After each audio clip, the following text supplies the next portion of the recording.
सर्व लाडक्या बहिणीचं स्वागत आहे आजच्या व्हिडिओमध्ये। आज आपण लाडकी बहिणींना 1500 रुपये पुन्हा मिळणार कसं ते जाणून घेऊया। लाडकी बहीण योजना अपात्र व हप्ता आला नसेल अशा महिलांना पुन्हा लाभ मिळणार आहे। दुसरं पाहणार आहोत आपण ई-केवायसी नंतर लाडकी बहीण योजनेत पुन्हा पात्र ठरणार, म्हणजे ज्यांनी ई-केवायसी केली होती आणि त्याच्यानंतर हप्ता आला नसेल त्या सुद्धा पात्र ठरणार। आणि त्या कशा ठरणार ते पण या व्हिडिओमध्ये पाहणार आहोत। आणि तिसरं पाहणार आहोत आपण लाडकी बहीण योजना 1500 रुपये पुन्हा मिळवण्यासाठी कागदपत्रे सादर करावी लागणार आहे। कोणती कागदपत्रे सादर करावी लागणार आहेत हे आपण या व्हिडिओच्या माध्यमातून पाहणार आहोत। आणि चौथी अपडेट ही सर्वात मोठी अपडेट आहे। आदिती तटकरेंनी दिली लाडकी बहीण योजनेबाबत नवीन अशी मोठी अपडेट दिली आहे, ती पण या व्हिडिओमध्ये पाहणार। आणि शेवटला पाहणार आहोत की या लाडकी बहीणवरती कारवाई केली जाणार, कोणत्या बहिणीवरती कारवाई केली जाणार ते पण पाहूया।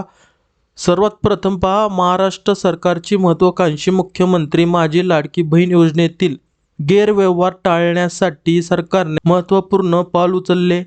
ऑक्टोबर महिन्यापासून ई-केवायसी प्रक्रिया अंतर्गत सरकारकडून या योजनेच्या लाभार्थी महिलांच्या कागदपत्रांची पडताळणी केली जात होती। जानेवारी महिन्यापासून या प्रक्रियेला मुदतवाढ देण्यात आली। जानेवारीपासून मुदतवाढ देण्याची सुरुवात झाली होती आणि ती कुठपर्यंत गेली 31 एप्रिल पर्यंत, म्हणजे शेवटची तारीख किती 31 एप्रिल पर्यंत ही मुदत देण्यात आली होती। आणि त्याच्यानंतर ही 30 एप्रिल रोजी दिली होती। 30 एप्रिल या ठिकाणी 30 एप्रिल ही केवायसीची अंतिम तारीख होती 30 एप्रिल। तर सर्वात अगोदर 31 मार्चला ही का होती अंतिम मुदत, त्याच्यानंतर एक महिना आदिती तटकरे मॅडमनं वाढून ही तारीख किती केली होती 30 एप्रिल केली होती। समोर पहा, आता ई-केवायसीची प्रक्रिया थांबली असून सरकारने आतापर्यंत केलेल्या पडताळणीमध्ये जवळपास 70 लाख महिला या विविध कारणामुळे अपात्र ठरल्या आहेत। तर 70 लाखांमध्ये कोण आलेले, कोणती महिलांना लाभ मिळणार नाही, 70 लाखमध्ये 70 लाख महिला कोण कोण आहे त्यांची यादी आतापर्यंत मिळालेली नाही। म्हणजे 70 लाख महिला कोण आहे तेही माहिती नाही। आतापर्यंत 1 कोटीच्या वर जवळपास महिलांना लाभ मिळालेला नाही। 3000 रुपये महिलांच्या खात्यामध्ये जमा झालेले नाहीये। म्हणजे ते 70 लाख महिला कोण आहे याची चिंता प्रत्येक महिलांना भासत आहे। म्हणजे जर ज्या महिलांना पात्र असून ज्या महिला पात्र आहे त्यांना पण असं वाटतंय की आमचा हप्ता हा बंद झाला, कारण का असणार त्याच्यामध्ये की 70 लाखामध्ये आम्ही तर नाही।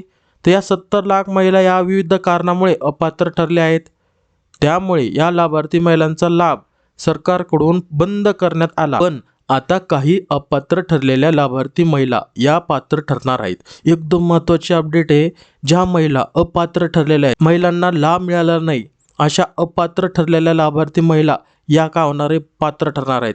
त्यांना जो हप्ता येत नाही, ज्यांना हप्ता आला नसेल 1500 रुपये, त्यांना पुन्हा 1500 रुपये हप्ता सुरू होणार आहे। त्यांना पुन्हा सरकार काय करणार आहे 1500 रुपये हप्ता देण्यास सुरुवात करणार आहे। याबाबत सरकारने महत्त्वाची माहिती दिली आहे। एकदम महत्त्वाची माहिती समोर आलेली आहे आपल्या समोर। महिला व बाल विकास मंत्री आदिती तटकरे यांनी महत्त्वाची माहिती सांगितली। आता ती महत्त्वाची माहिती पाहूया। दिनांक पाहून घ्या 20 मे काही अपात्र ठरलेल्या लाभार्थी महिलांना पुन्हा लाभ दिला जाणार आहे। महत्त्वाचं सांगितलं त्यांना एकाच वाक्यामध्ये सांगून दिलं की ज्या महिला अपात्र ठरलेल्या आहेत अशा सर्व लाभार्थी महिलांना पुन्हा लाभ दिला जाणार आहे। आदिती तटकरे यांनी सांगितले की त्यांना काय सांगितलं, अपात्र ठरलेल्या काही महिलांची लाभ बंद करण्यात आले होते, पण त्यानंतर काही तक्रारी प्राप्त झाल्या आहेत। आता जे तक्रारी प्राप्त झालेल्या आहेत त्याच्यावर आपण एक व्हिडिओ बनवला होता, त्याच्यामध्ये सांगितलं होतं ज्या महिलांच्या नावावर वाहन नसताना RTOच्या डेटामध्ये नाव आले असेल त्यांना आवश्यक पुरावे सादर केल्यानंतर पडताळणी करून लाभ पुन्हा देण्यात येणार आहे। म्हणजे पहा, आता तुम्हाला पाठीमागच्या व्हिडिओमध्ये सांगितलं तर भरपूर महिलांच्या अशी तक्रारी आल्या होत्या की आमच्याकडं वाहन नसताना 4 चाकी वाहन नसताना वाहन दाखवत आहे, लाडकी बहिणीच्या पोर्टलवरती दाखवत आहे, त्याच्यामुळे आमचा हप्ता बंद झालेला आहे. अशा भरपूर महिला आहेत, त्यांना स्वतः माहिती नाही की तुमचा लाभ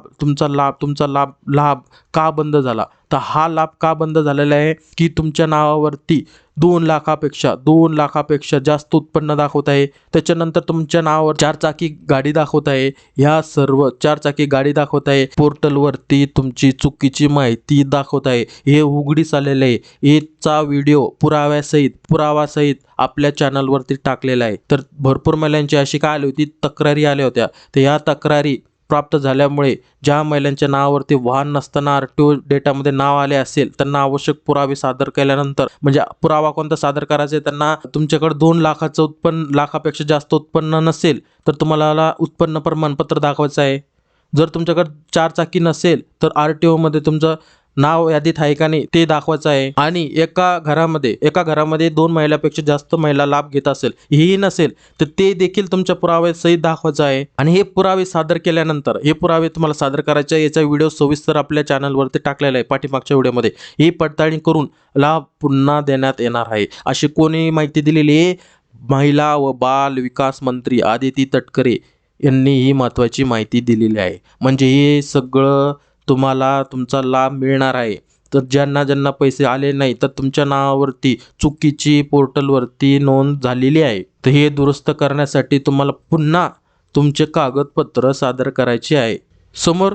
त्यामुळे ज्या महिला अपात्र ठरल्या आहेत आणि त्यांच्याकडे पुरावे आहेत, अशा महिलांना पुरावे सरकारकडे सादर करून आपला लाभ पुन्हा मिळवता येणार आहे. आता सांगितलं तुम्हाला, हे सगळे पुरावे तुम्हाला सरकारकडे सादर करायचे आहे. आणि हा लाभ, तुमचा जो 1500 रुपये हप्ता बंद झालेला आहे, तो पुन्हा सुरू करण्यात येणार आहे.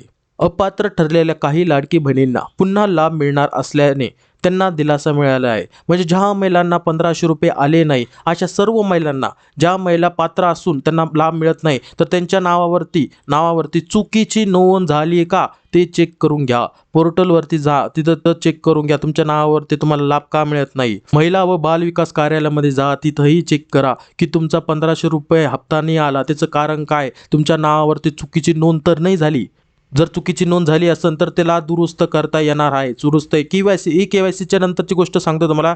ई केवायसी मध्ये ज्या महिला आढळलेल्या आहे, चुकीची नोंद झालेली आहे, त्याच्यामुळे ही चुकीची नोंद जर झाली असेल, त्यांना पुन्हा सुधारा. समोर पहा, सरकारकडून लाडकी बहीण योजनेच्या लाभार्थी महिलांच्या कागदपत्राची पडताळणी करण्यात आली. या ई केवायसी प्रक्रियेनंतर लाडकी बहीण योजनेतील लाभार्थ्यांची संख्या कमी झाली आहे. ही योजना जेव्हा सुरू करण्यात आली होती तेव्हा लाभार्थी महिलांचा आकडा 2.5 कोटीच्या आसपास होता. आता ई केवायसी प्रक्रियेनंतर लाभार्थी महिलांचा आकडा हा 1,77,00,000 इतका झाला आहे. जवळपास 70 लाख महिला या अपात्र झालेल्या आहे. आता कोणत्या महिलांवरती कारवाई केली जाणार आहे ते समजून घ्या. दरम्यान लाडकी बहीण योजनेच्या ज्या महिलांनी चुकीच्या पद्धतीने लाभ घेतला आहे त्यांच्यावर कारवाई केली जाणार आहे. याबाबत मंत्री आदिती तटकरे मॅडम म्हणाल्या, पात्र लाभार्थी कोणत्याही योजनेपासून वंचित राहू नयेत यासाठी प्रयत्न केले जात आहेत. पण चुकीच्या पद्धतीने लाभ घेतलेल्या लाभार्थ्याकडून रक्कम वसूल केली जाणार आहे. काही पुरुषांनाही लाडकी बहीण योजनेचा लाभ घेतल्याचे समोर आले आहे. त्यांच्याकडून ही पैशाची वसुली केली जाणार आहे. ते कोणी असाना, ज्यानं चुकीच्या पद्धतीनं लाभ घेतला असेल त्यांच्याकडून वसूल केले जाणार, असे कोण म्हणाल्या, आदिती तटकरे मॅडम म्हणाल्या. अशी सर्वप्रथम अपडेट आपल्या चॅनलवरती येत असते आणि अशीच सर्वप्रथम अपडेट मिळवण्यासाठी चॅनलला सबस्क्राईब करा. भेटूया पुढच्या अशाच अपडेट सोबत. जय हिंद, जय महाराष्ट्र.